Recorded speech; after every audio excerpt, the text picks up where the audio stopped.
Hey guys, welcome back to my channel, and if you guys are new here, hi, my name is Sabrina. In today's video, I'm going to be sharing with you 5 things that I learned my first year on YouTube.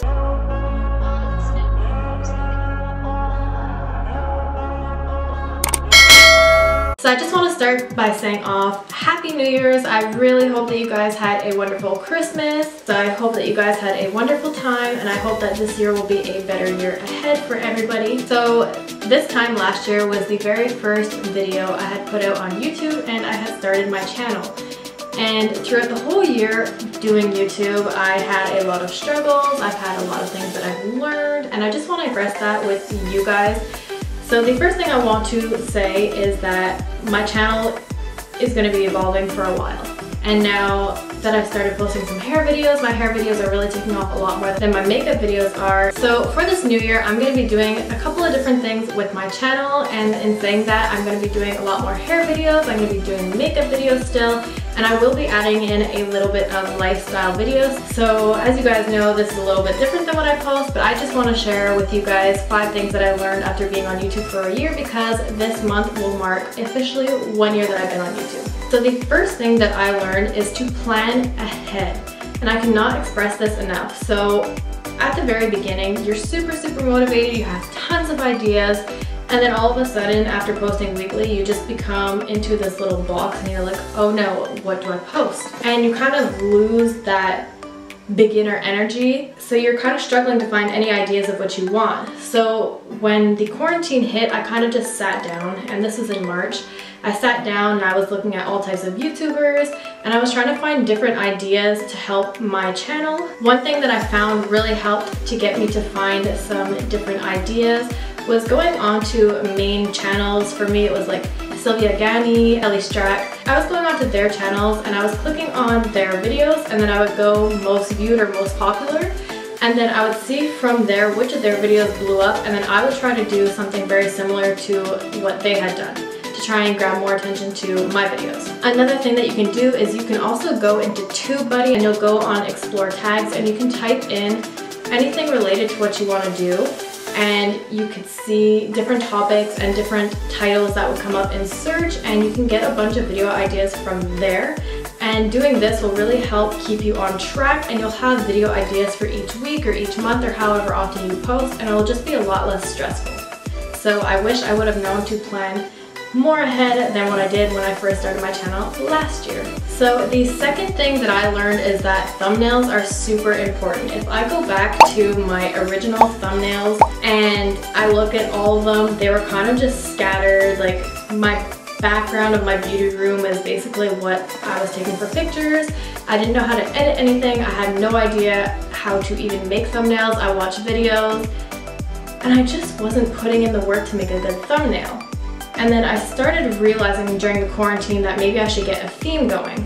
So that I started putting a pink background and having this type of white writing with like a black border, and I was having the same style. But I found those were still boring, and my channel wasn't getting enough exposure as I really wanted. All of a sudden, my boyfriend's sister showed me PicMonkey, and she was like, oh, you can find different thumbnails and you can customize them to what you want. So I started using PicMonkey, and now my thumbnails are like looking way better. I'm getting more exposure to my videos, and thumbnails really do have an impact, because if you have something that's super eye-catching, people are going to be really motivated and wanting to go to see what that video is all about. But in my original thumbnails, it was just really boring, and it had like no thematic, like I wasn't branding my channel, so it was kind of just random. And it wasn't really drawing in a lot of people. Once I started making these better thumbnails, a lot of people started coming to watch my videos. And I was seeing progression in my channel, and I love that. So if you do think that thumbnails are not at all important, they really are, and finding your brand is really hard to try and find what you want to look like and to make yourself look different from others. But that's something that will come with time and that I'm still working on, and I love working on it. So now for the third thing that I learned, editing. Editing is probably the most pain in the bum for me, and it's like the part that I dread the most until I started learning about it. I was watching videos on end on YouTube about how to edit in iMovie, because I do have a MacBook Pro, so that's what I was editing with, and I started to get better with editing. And then I was looking at different videos, and I'm trying to see like certain aspects within videos that I can do in mine, like having little things pop up with little text or having little transitions. So I was starting to get into editing a little bit more, and I did enjoy it. Now I've kind of hit a part where I find iMovie is not benefiting me enough. I can do a lot within it, but I feel like it's kind of holding me back from what I could truly edit. So I'm going to try and transition into Final Cut Pro. I know that it's a more complex software, so I'm really going to put in a lot of time to study and work with it to try to know it to the most extreme. So a really cool thing that Final Cut Pro does offer is it gives you a 90-day free trial to actually try out the software before actually paying the hefty price tag of the program. And honestly, I think it's a really good thing, so I'm definitely taking advantage of this offer. Transitioning into Final Cut Pro is just going to really help up my game in my editing, and it will help kind of like bring in more benefits to my channel, because the more that I can edit it and make my videos look unique, the more that you guys will stay here to watch my videos. So the one thing that I would really tell you is, if you know that you want to start a YouTube channel in 2021, I would really start watching videos on how to edit like a month or 2 months prior to when you want to put out your first video, so you can really get all the benefits of the editing and understanding the software and understanding all the different things that you could do with it, because it really is complex. I see YouTubers just kind of like, oh, this is how you do this, do this, do this, and they make it look so easy. But when you are starting from nothing, absolutely no knowledge about it, it is so much more complex than it looks. So the fourth thing that I found was super important is, and you're gonna hear every YouTuber say this, be consistent. So when I first started my YouTube channel, I was like fully motivated. There was a bunch of people asking me to start a channel, and I knew I was gonna have like a certain portion of subscribers that would be here on a weekly basis. In January last year, I was just starting school. I didn't have a job, so it was like my schedule was very lenient, and I was able to post on a weekly basis. Once March came around, the quarantine happened, so I went back home to my parents' house, and I found there was a lot more time to be filming and a lot more time to be posting, because you basically had nothing to do but watch Netflix and stay in your house. So I was playing more with makeup, more with my video editing. I had a lot more time. And then when the quarantine kind of lifted, I went and found myself a job in a hair salon. So I was doing school and work, and at this point I realized that I couldn't post on a weekly basis anymore because I was running behind. I kind of had lost the motivation to post. So when I lost motivation, I was like, okay, I'll push it to posting every 2 weeks. And then every 2 weeks turned into once a month. But when I was posting once a month, it wasn't really benefiting my channel, and with the YouTube algorithm and like kind of changing my posting schedule and everything, I kind of fell off the bandwagon and I wasn't getting as much exposure as I would. So I really like had a mental conversation with myself, and I was like, you know what, Sab, if you really want to do this, if you want to do better in 2021, like, you got to like work hard, we got to put in more efforts to maybe film a couple videos in advance, so if I do ever lose motivation for another week again or whatever, at least I have some content that I can post. I completely, like, I have an Excel spreadsheet. I put down a bunch of video ideas till basically in the summer of 2021.